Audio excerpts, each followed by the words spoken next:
It's all right. What's your name? Elara. The cage was standard issue. Reinforced chromalloy bars, climate-controlled atmosphere, 3 nutrient-optimized meals a day delivered through a slot in the floor. By every measurable specification on the Interstellar Commerce Registry, the specimen inside was being treated within acceptable parameters. Nobody asked her name. Nobody even considered that she had one. That was their first mistake. And it turned out to be the last mistake the Vethrani Collective ever made. Today we're going to cover 3 things that are going to change the way you think about what it means to be underestimated. First, how a 17-year-old girl named Mara Chen survived 14 months in an alien holding facility by doing something no other species thought to do. She paid attention. Second, the stranger who walked into that facility and broke every unwritten rule of the collective in under 60 seconds, just by asking a single question. And third, what happened to the Vethrani Collective in the 90 days after that stranger walked out with Mara at his side? Buckle in. This one gets wild. Here's something the Vethrani didn't know when they picked up the escape pod drifting near the edge of the Kessler Nebula. Humans don't go quiet when they're scared. We go still. And there's a difference. A very, very dangerous difference. Mara Chen was 17 years old, 212 days into a deep-range science mission with her mother aboard the UES Meridian, when the ship's drive core failed. It wasn't dramatic. There was no explosion, no battle. The core simply stopped. A cascade failure in the tertiary coupling that the engineers hadn't caught in 3 consecutive inspections. Her mother got her into an escape pod in 44 seconds. Her mother did not make it into a second one. Mara drifted for 11 days. She rationed her water to 0.4 liters a day. She kept a log on the pod's emergency tablet, writing down everything. Not because she thought anyone would find it, but because her mother had always told her that a scientist records, even when it hurts. On day 11, the Vethrani scout ship pulled her pod out of the drift lane. The Vethrani are a mid-tier species by collective standards, not powerful enough to sit on the High Council, not primitive enough to be ignored entirely. They fill a niche: traders, brokers, suppliers.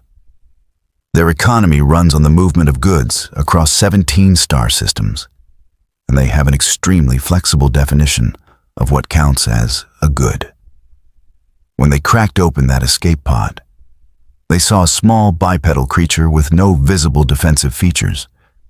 No claws, no armor plating, no chemical deterrent glands, no psionic signature whatsoever.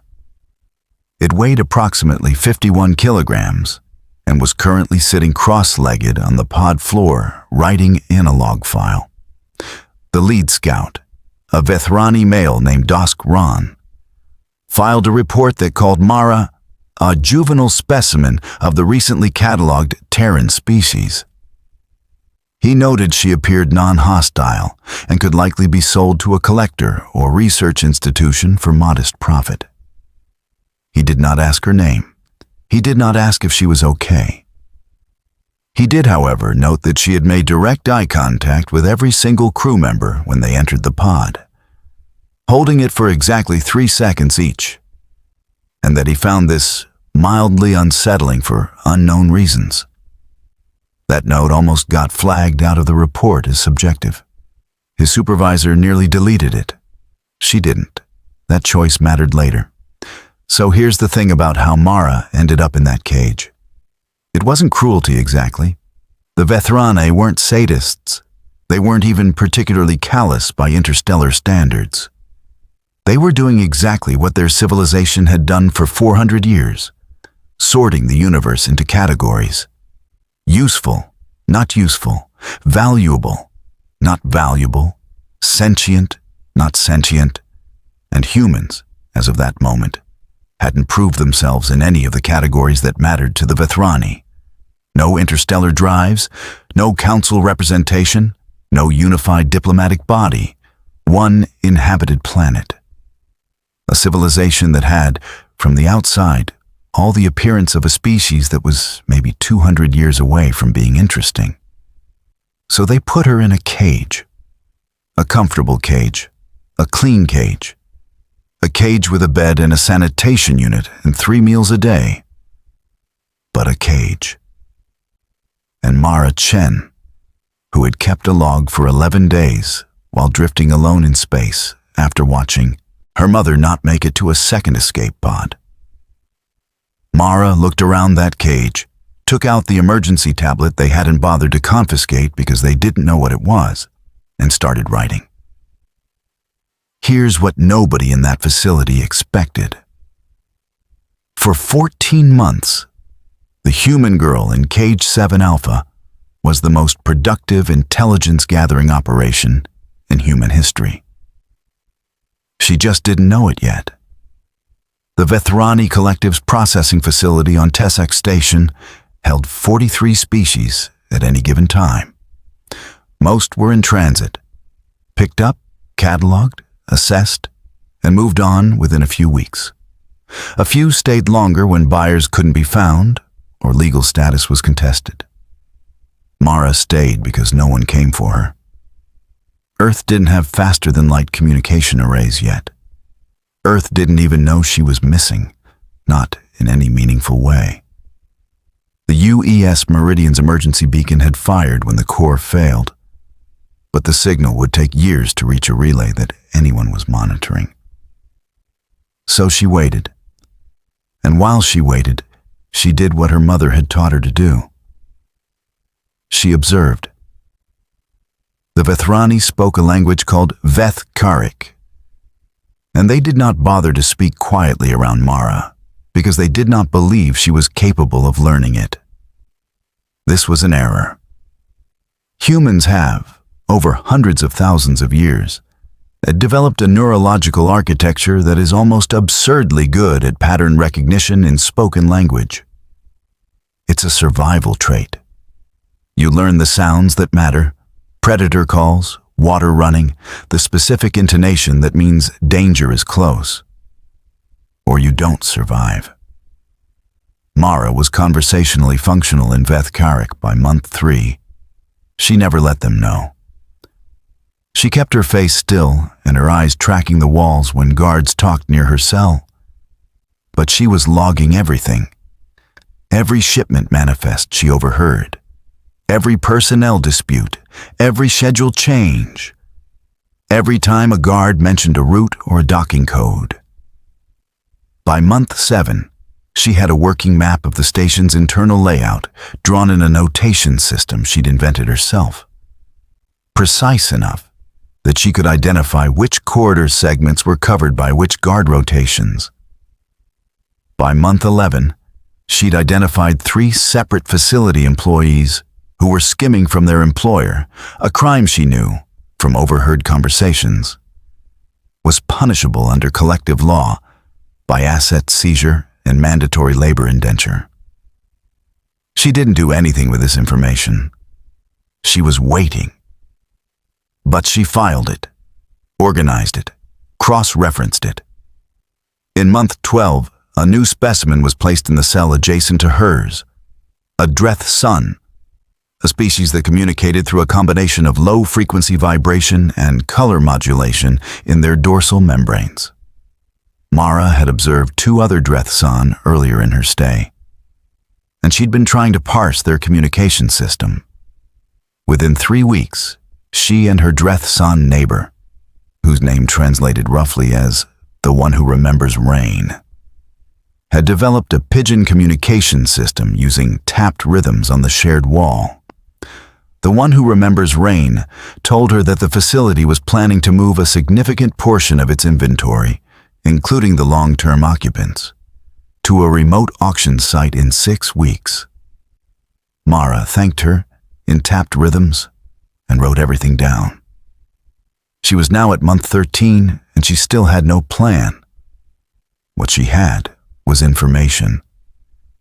So much information that it had outgrown the emergency tablet's storage, and she'd started encoding some of it into a compression format she'd designed herself, overwriting the pod's original log files to make room.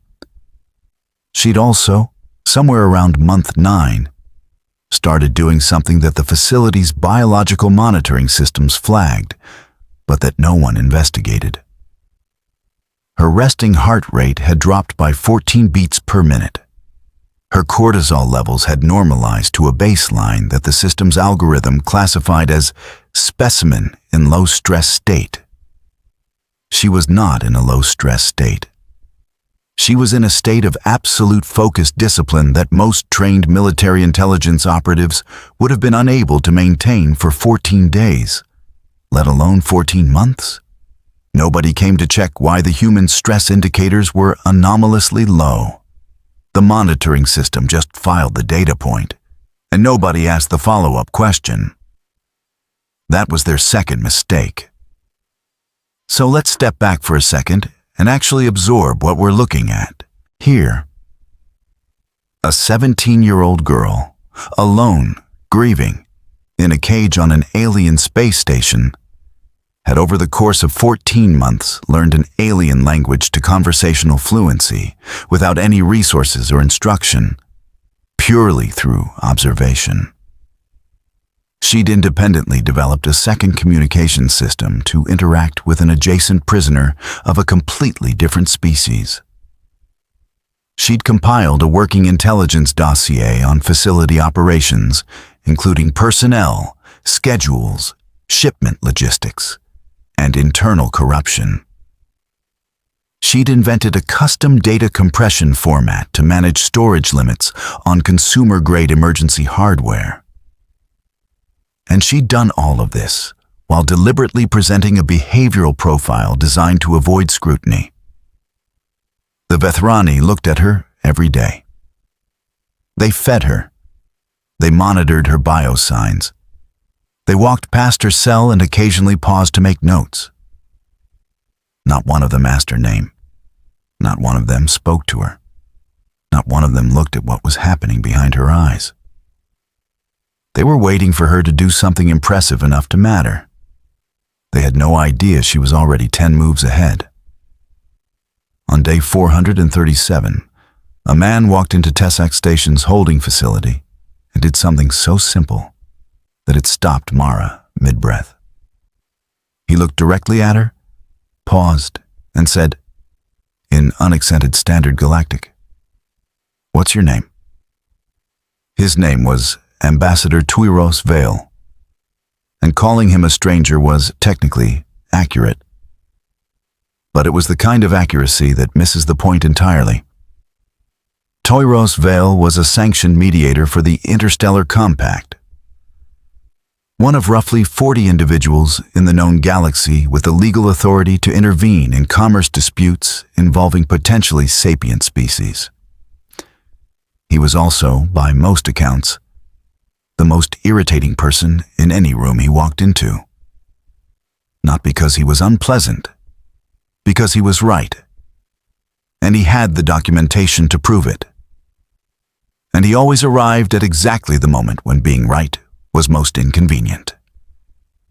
He'd come to Tessac Station on an unrelated matter, a complaint filed by a Dreth Sun trade consortium alleging illegal detention of a member species. Standard paperwork. He'd expected to wrap it up in a day. He walked through the holding facility on a routine inspection because routine inspections were required by compact protocol. And he'd learned over 22 years of doing this job that the things most worth finding were always in the parts of facilities that looked routine. He passed Cage 7 Alpha. He stopped. Mara looked up from the tablet she was working on and looked at him. That 3-second eye contact. Steady. Measuring. Tuiros Vale had inspected holding facilities across 41 systems. He had seen everything from panicked animals to resigned sapients, to species so cognitively removed from human-style thought that their inner state was genuinely unreadable. He had never seen anything quite like the look in this particular specimen's eyes. It wasn't desperation, it wasn't submission, it wasn't the glazed distance of something that had stopped hoping. It was assessment. She was looking at him the way he looked at facilities, cataloging, weighing, measuring. He pulled up her registry file on his handheld. 6 lines long. Species designation, Terran. Age classification, juvenile. Status, pending auction review. Acquired, 14 months prior. Health, optimal. Notes, mild social behavior, non-threatening. 6 lines. 14 months, and they'd written 6 lines. He looked back at her. "What's your name?" he asked. And here's what the facility's monitoring system recorded. Her resting heart rate, which had been at its discipline below baseline for months, spiked upward by 22 beats per minute in under a second. Not from fear, from something the algorithm didn't have a category for. "Mara," she said. "Mara Chen. I'm from Earth. I'm 17. My mother's name was Dr. Lian Chen, and she was a xenobiologist on the UES Meridian, and she would really like it if you could help me get home." She said all of that in standard Galactic, without accent, without a pause, in the flat, even tone of someone who had rehearsed a speech so many times that the emotion had separated from the words. Because the emotion wasn't something she was willing to spend in front of strangers until she knew it would count. Tyros Vale stared at her for a long moment. Then he pulled a second screen from his coat, called up the Compact's species recognition charter, and started reading.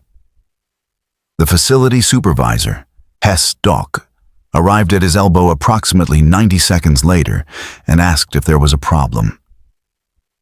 "Define problem," Tyros said, without looking up. "The Terran specimen has no recognized sapiens classification under collective law," Hessdock said. "It's fully compliant." "She," Tyros said. Hessdock paused. "I'm sorry?" "She. Mara Chen. She just introduced herself to me in Standard Galactic, demonstrated recall of personal biographical data, referenced deceased family by name, and made a goal-directed request for assistance." He looked up from his screen. "Under the Sapience Recognition Protocols that your collective signed in the Tessic Accords of 41 years ago, which, I would like to point out, were signed in this very station, I'm formally noting a Sapience determination flag on this individual as of this moment. Timestamp confirmed." Hessdock opened his mouth. "The flag," Tyros continued, "means she cannot be moved, transferred, or auctioned pending a full review. The review process takes, at minimum, 60 standard days. During those 60 days, all associated holding costs are the collective's legal liability. I'd suggest you contact your legal division. I'll wait. Now, I want to make sure we appreciate what just happened in that corridor. Tyros Vale didn't fight anyone.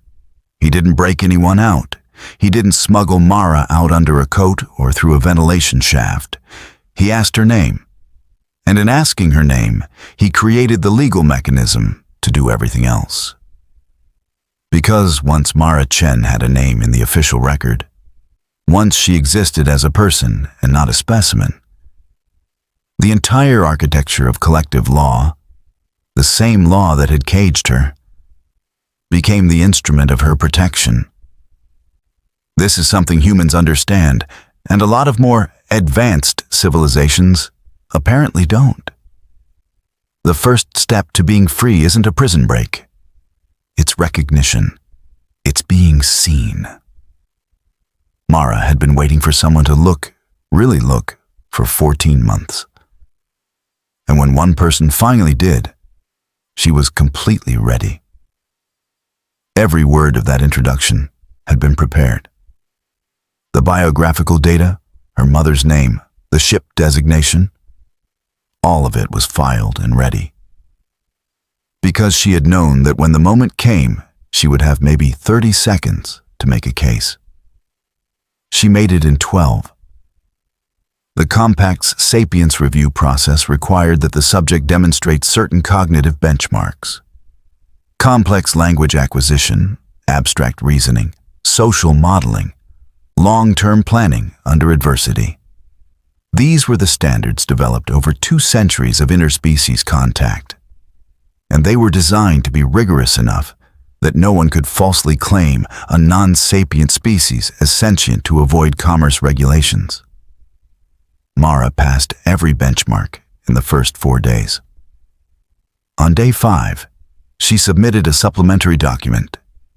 It was titled, and I want you to really sit with this, on the inadequacy of current sapience metrics as applied to cognitively diverse species. A field assessment with supporting data compiled. During 14 months of involuntary observation in a Vethrani commercial holding facility. It was 263 pages long.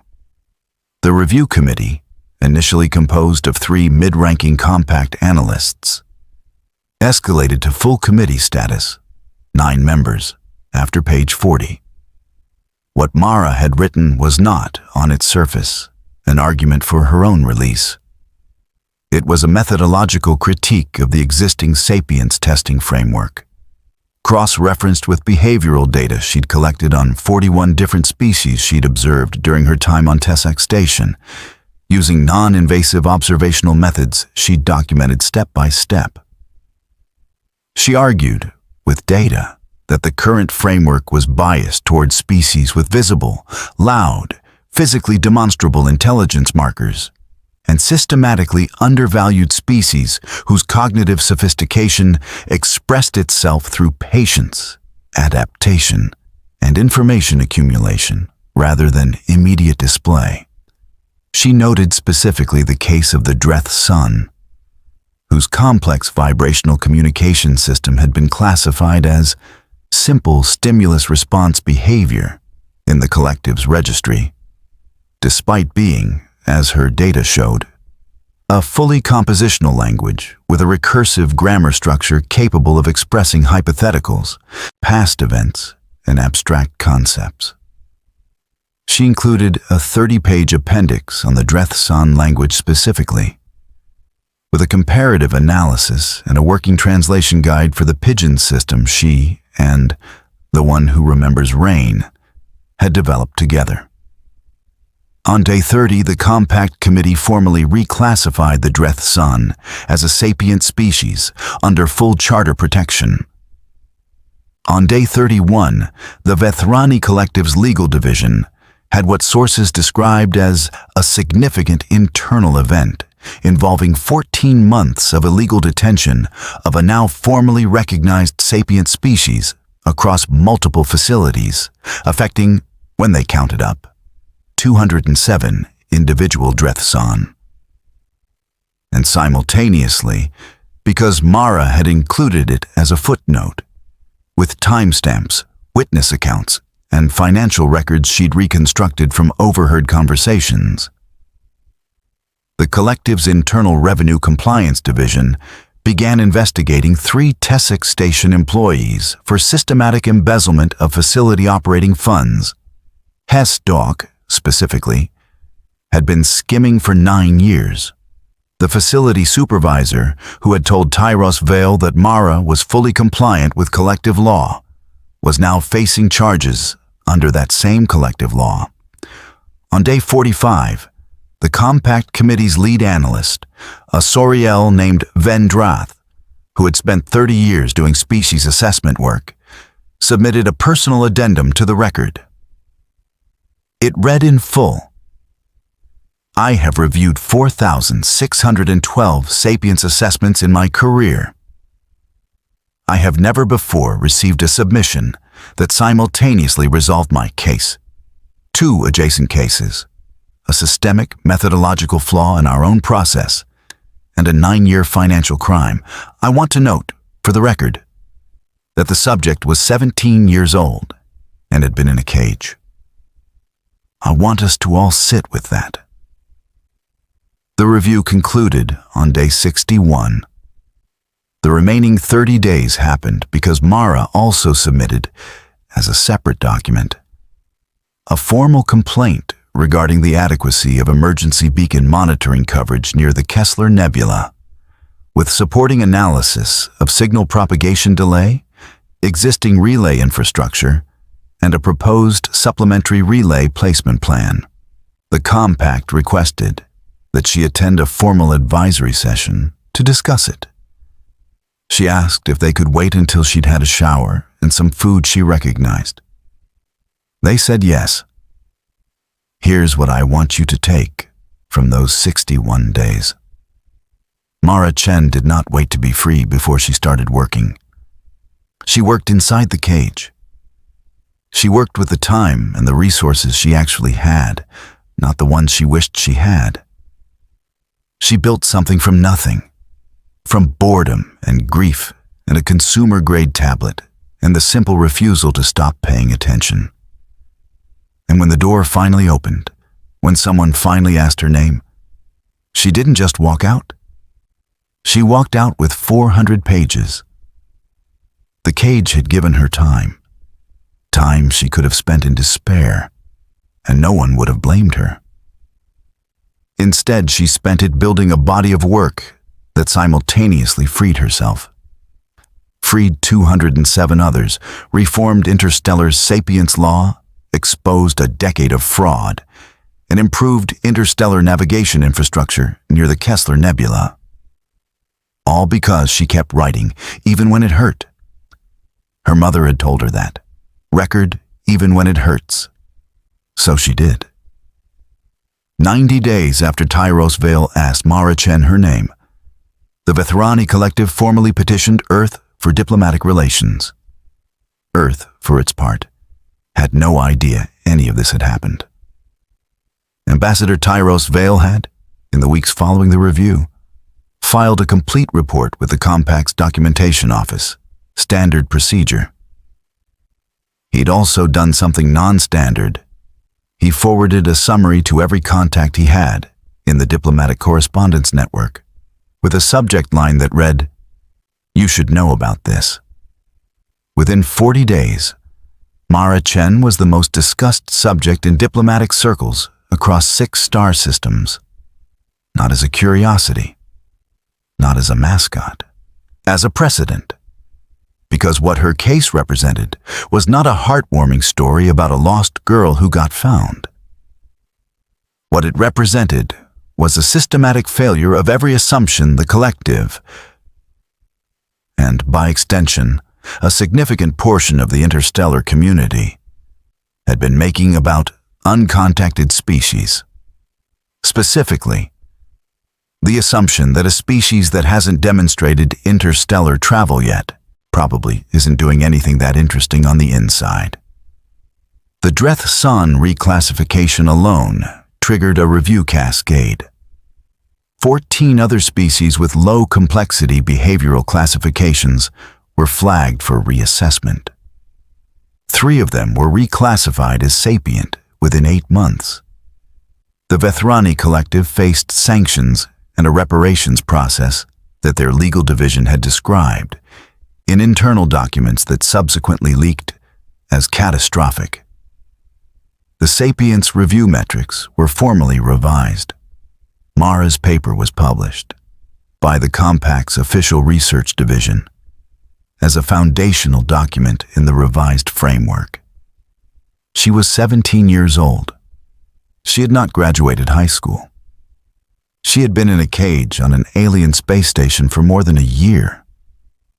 The paper cited her institutional affiliation as UES Meridian Science Division Independent, because her mother had always told her to record, and recording meant signing your work. When Earth finally received formal notification through a compact relay system, because Mara had quietly filed the paperwork to get Earth registered as an associate observer species, which was the minimum classification required to receive official communications. The notification arrived as a 19-message packet. The first message was the Vethrani petition for diplomatic relations. The second was a compact formal notice of Earth's new observer status.